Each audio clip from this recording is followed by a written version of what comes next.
Assalamualaikum warahmatullahi wabarakatuh. Selamat berjumpa teman-teman semuanya. Dalam keseharian kita, baik dalam mengerjakan pekerjaan rutinitas ataupun dalam menjalankan bisnis, tentu kadang-kadang timbul rasa malas. Rasa malas ini tidak datang secara ujuk-ujuk. Rasa malas itu selalu ada sebabnya. Mungkin penyebab rasa malas itu karena bosan dalam rutinitas keseharian, ataupun rasa malas ini karena ada sesuatu yang tidak kita senangi dalam pekerjaan kita. Tetapi ketika rasa malas ini terus kita diamkan, terus kita lakoni, maka tentu efek buruk akan terjadi pada keseharian kita. Teman-teman, ketika kita ingin melawan rasa malas itu, maka ada cara-caranya. Nah, salah satu yang paling berhasil untuk menghilangkan rasa malas itu, yaitu dengan cara mengingat hal-hal apa yang sering membuat kita marah atau kecewa. Misalnya, kita dihina miskin oleh orang. Rasa marah ini itu bisa menjadi pemacu bagi kita untuk tidak memelihara rasa malas itu. Rasa kecewa ini bisa kita jadikan pemicu untuk meningkatkan emosional dan kepercayaan diri kita agar bisa menghilangkan atau meninggalkan rasa malas itu. Karena teman-teman semua, begitu rasa emosional itu kita bangkitkan atau kita munculkan dalam diri kita, maka yang terjadi adalah optimisme. Rasa sakit yang sering mungkin kita diperdengarkan oleh orang itu bisa memacu kita untuk lebih giat lagi membuktikan sesuatu yang ingin kita perlihatkan ke orang lain. Misalnya kita dihina gendut. Tentu kalau perasaan kita kecewa, sakit hati di situ, maka kita tidak mungkin akan tetap berleha-leha di tempat tidur. Mesti kita akan berupaya untuk bisa melakukan hal-hal yang bisa menurunkan berat badan kita.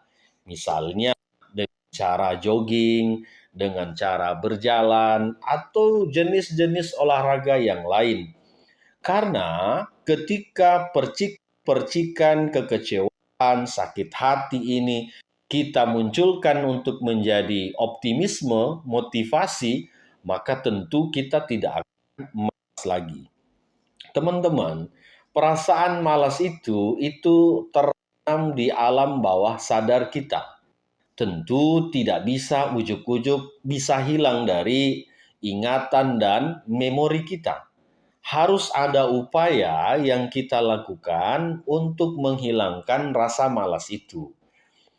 Beberapa metode-metode yang sering saya praktekkan ketika muncul rasa malas itu dengan cara minum kopi, bersantai, sambil mereview apa penyebab dari saya malas itu. Ketika poinnya saya sudah temukan, maka saya akan mencari alternatifnya. Misalnya dengan tadi ada hinaan, tentu saya harus berupaya untuk membuktikan kepada orang yang menghina saya bahwa saya tidak seperti dengan apa yang engkau hinakan ke saya. Atau saya bisa bangkit dari apa yang sering kamu hinakan kepada saya. Itu adalah motivasi yang paling bagus untuk kita praktekkan menghilangkan rasa malas itu. Teman-teman, rasa malas itu bukan bawaan dari lahir. Rasa malas itu terbentuk dari keadaan. terbentuk dari kondisi seseorang. Karena pada prinsipnya tidak ada orang malas dari semenjak dia lahir sampai dengan dia meninggal. Rasa malas itu kadang datang pada momen-momen di mana kita merasa tidak diperhatikan orang, tidak dianggap orang, sehingga ketika kita menampung itu ke dalam alam bawah sadar kita, maka terkadang untuk keluar kamar pun kita susah. Kita lebih senang menyendiri, meratapi hinaan-hinaan, cemoohan-cemoohan dari orang-orang. Kita menyimpannya di dalam memori kesedihan. Tetapi kalau memori itu, perasaan-perasaan itu kita rubah menjadi motivasi, tentu dalam menyikapinya akan berbeda. Kita mengarahkan ke arah yang positif. Misal tadi itu, oke, kamu boleh menghina saya hari ini. Tetapi tunggu 1-2 bulan ke depan. Tunggu 1-2 tahun ke depan. Saya akan membuktikan bahwa saya tidak seperti dengan apa yang kamu katakan hari ini. Nah, teman-teman, itulah cara-cara yang paling efektif. Banyak tips-tips, cara atau trik yang lain yang bisa kita gunakan. Tetapi yang paling berhasil itu memunculkan rasa kecewa, amarah, dan emosional yang kita dapatkan ini menjadi motivasi untuk berubah lebih baik, untuk berubah lebih maksimal. Teman-teman semuanya, ketika rasa malas ini terus kita berdayakan, terus kita simpan di dalam memori kita, maka tentu hasil-hasil yang kita dapatkan tidak akan maksimal. Malulah pada diri kita ketika dalam keseharian kita masih terus berleha-leha, terus memalas-malaskan diri, padahal ada tanggung jawab yang harus kita selesaikan, ada tanggung jawab yang harus kita tunaikan. Lihatlah keadaan sekitar kita, lihat keadaan orang tua kita, lihat keadaan anak istri kita, lihat keadaan saudara-saudara kita. Apakah dengan bermalas-malasan itu dapat merubah nasib mereka-mereka ini? Apakah dengan bermalas-malas itu kita bisa memberikan yang terbaik buat mereka-mereka ini? Dengan evaluasi seperti itu semuanya bisa membangkitkan rasa disiplin, rasa kepercayaan diri, sehingga lambat laun perasaan malas itu dapat kita hilangkan. Sejujurnya, semua orang pernah merasakan rasa malas itu. Tetapi orang yang bijak itu adalah tidak menjadikan rasa malas itu sebagai sifat utamanya.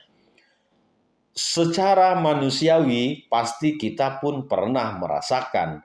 Tetapi sebagai orang yang cerdas, orang yang berpikir maju 5-10 langkah ke depan, tentu akan merubah dalam waktu yang tidak begitu lama agar kehidupan kita mendapatkan yang baik-baik sehingga hasilnya pun maksimal dan apa yang kita cita-citakan semuanya bisa terwujud.